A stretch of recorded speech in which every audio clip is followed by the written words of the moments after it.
Assalamu alaikum. This is Abdurrauf. Welcome again our YouTube channel.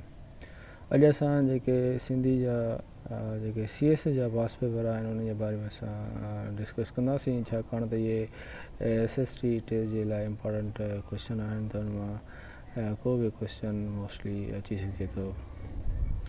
त अॼु जो असांजो पेपर आहे CS 2002 जो, उहो असां हल कंदासीं। पहिरियों सुवालु आहे त मुंहिंजी मुख़्तसिर आतम कहाणी कंहिंजी लिखियलु आहे, त उहा डॉक्टर उमर बिन दाऊद पोटे साहब जी लिखियलु आहे। ॿियो सुवालु आहे त मीर अब्दुल हुसैन सांगी साहब खे गज़ल जो शाइर सॾियो वेंदो आहे, छाकाणि त मीर अब्दुल हुसैन सांगी साहब खे गज़ल जो बादशाह बि सॾियो वेंदो आहे। सांगड़ नावल मोहम्मद उस्मान डेपलाई जो लिखियलु आहे।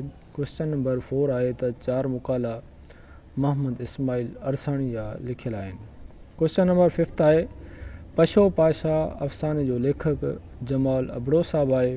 क्वेश्चन नंबर असांजो 6 आहे चोटियों दर मजमू जो लेखक नसीम खालिद साहब आहे।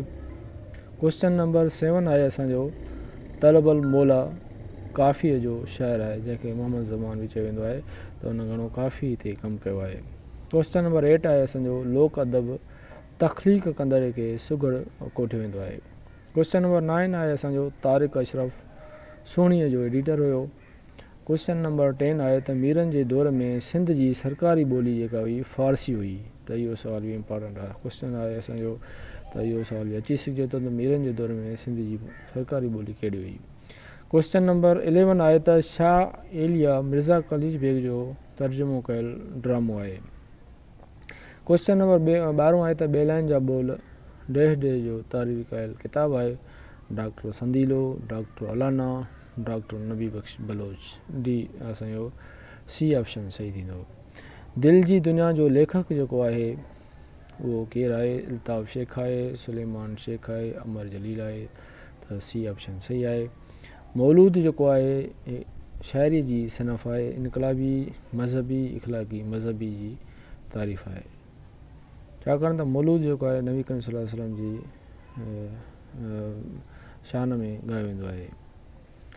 हाइको असल में डैश डैश ॿोलीअ जी शाइरी जी सनफ़ आहे, त इहो स्पेन जी आहे, फ़ारसी जी आहे, जापान जी आहे, त इहो सी ऑप्शन आहे सही आहे।